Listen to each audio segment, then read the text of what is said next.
ഇന്നൊരു സൺഡേ വ്ളോഗാണ് കേട്ടോ. അപ്പം നമ്മളിന്ന് ഉച്ചക്കലത്തേക്ക് കഴിക്കാനായിട്ട് ഉണ്ടാക്കാൻ പോവാണ്.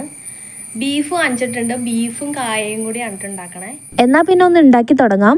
ആദ്യം തന്നെ നമുക്കൊന്ന് ബീഫ് വേവിച്ചെടുക്കണം കേട്ടോ. അതിനായിട്ട് നമ്മൾ ബീഫ് കുക്കറിലേക്ക് ഇട്ട് കൊടുക്കുന്നുണ്ട്.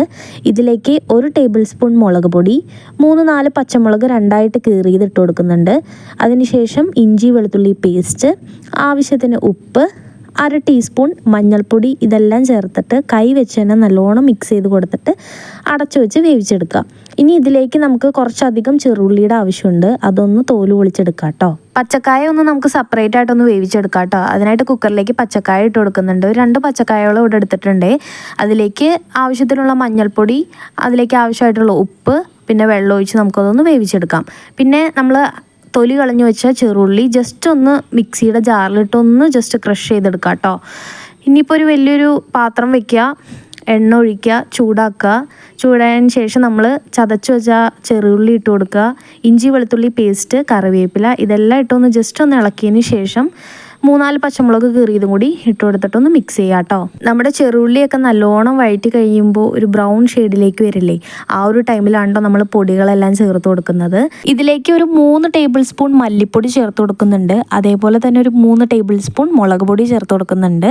1 ടീസ്പൂൺ കുരുമുളക് പൊടിയും 1/2 ടീസ്പൂൺ മഞ്ഞൾപ്പൊടിയും കൂടിയും ചേർത്ത് അതൊന്ന് മൂപ്പിച്ചതിന് ശേഷം മാത്രം ഉള്ളിയായിട്ടിട്ടൊന്ന് മിക്സ് ചെയ്യുക കേട്ടോ. അതിൻ്റെ ഒരു പച്ചമണമൊക്കെ മാറിക്കഴിഞ്ഞതിന് ശേഷം നമ്മൾ വേവിച്ച് വെച്ച ബീഫും കായയും കൂടി ഇട്ടൊന്ന് മിക്സ് ചെയ്യുക. അതിനുശേഷം ഒരു 3 ടീസ്പൂൺ ഗരം മസാലയും കൂടി വിതറി കൊടുക്കുക കേട്ടോ. ഗരം മസാലയൊക്കെ ചേർത്തതിന് ശേഷം നല്ലോണം ഒന്ന് മിക്സ് ചെയ്ത് കൊടുക്കുക മൊത്തത്തിൽ. അതിനുശേഷം ജസ്റ്റ് ഒന്ന് ടേസ്റ്റ് ചെയ്ത് നോക്കുക. ഉപ്പില്ലെങ്കിൽ ഉപ്പും കൂടി ഒന്ന് ചേർത്ത് കൊടുക്കുക. ഇനിയിപ്പോൾ നിങ്ങൾക്ക് ഗ്രേവി ആവശ്യമുണ്ടെങ്കിൽ നല്ല ചൂടുവെള്ളം, ആവശ്യത്തിനുള്ള ഗ്രേവിക്കുള്ള വെള്ളം ചൂടാക്കിയിട്ട് അതും കൂടി ഒന്ന് ചേർത്ത് കൊടുത്തിട്ട് നല്ലോണം ഒന്ന് തിളപ്പിച്ചെടുക്കുക കേട്ടോ. അങ്ങനെ നമ്മുടെ ബീഫും കായയും ഇവിടെ റെഡി ആയിട്ടുണ്ട്. ഇനിയിപ്പോൾ ഇതിൻ്റെ കൂട്ടത്തിൽ ഒരു ഒഴിച്ചുകറി ഒന്ന് സെറ്റാക്കണം. ഞാനിവിടെ ഒരു മോരുകറിയാണ് ഉണ്ടാക്കുന്നത്. സിമ്പിളായിട്ട് പെട്ടെന്ന് തട്ടിക്കൂട്ടാൻ പറ്റിയ ഒരു മോരുകറിയാണ്.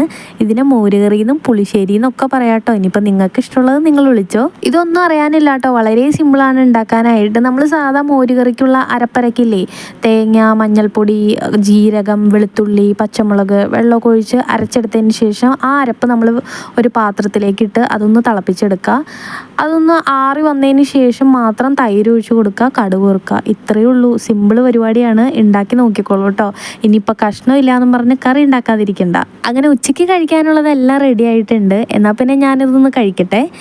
അപ്പോൾ അടുത്ത നല്ലൊരു വീഡിയോ ആയിട്ട് വീണ്ടും കാണാം. Till then take care, by.